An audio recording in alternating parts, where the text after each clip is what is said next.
If you're seeing SurveyMonkey Error Code 400, don't worry. In this video, I'm going to walk you through the fastest fixes step by step so you can get back to your survey without wasting time. This error usually happens because of a temporary browser glitch, a bad link, cache data, session problems, or even a survey that's no longer active. So in the next few minutes, I'll show you exactly how to troubleshoot it in the easiest way possible. If this video helps you, please hit the like button and subscribe for more simple tech tutorials like this. All right, let's jump in. First, start with the quickest fix. Refresh the page.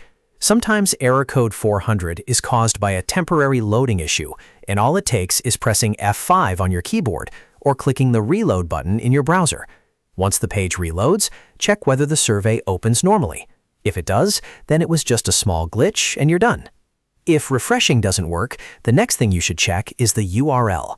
A broken or incorrect link is one of the most common reasons for this error. Look closely at the web address and make sure there are no extra characters, no missing letters, and no spaces copied at the beginning or end of the link. If you receive the survey link through email, message, or social media, try copying it again carefully and opening it in a fresh tab. Even one small mistake in the URL can trigger error 400. Now let's move to the most important fix. Clear your browser cache and cookies.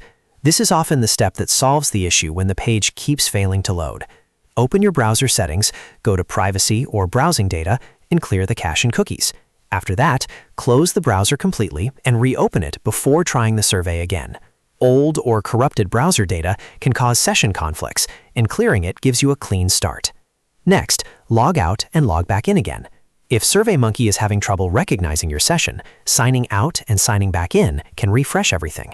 This is especially useful if you were already logged in for a long time or if the browser session expired in the background. After logging back in, go back to the survey and try opening it again. If you still see the error, try using Incognito Mode or a private window. This is a great way to test whether the problem is coming from your browser data, extensions, or saved cookies. Open an incognito window, paste the survey link, and see if it loads there. If it works in private mode, then the issue is likely caused by your normal browser settings or stored data. Another smart step is to try a different browser or device. For example, if you're using Chrome, switch to Edge or Firefox. If you're on a computer, try opening the survey on your phone. You can also test it on another PC if available. This helps you figure out whether the issue is specific to one browser or one device. Sometimes browser extensions, outdated software, or device settings can interfere with the page. And don't forget to check the survey status itself. If the survey has been closed, deleted, or deactivated by the creator, it may no longer be available, and that can also lead to loading errors. Make sure the survey is still active and not expired. If you're the creator, log into your SurveyMonkey account and confirm that the survey is published and open to responses. So to quickly recap, if you get SurveyMonkey Error Code 400, start by refreshing the page, then check the URL, clear your cache and cookies, log out and back in, try Incognito Mode, switch browsers or devices, and finally, verify that the survey is still active. In most cases, one of these fixes will solve the issue and get you back on track. If this tutorial helped you out, please give it a thumbs up and subscribe for more helpful guides. Thanks for watching, and I'll see you in the next one.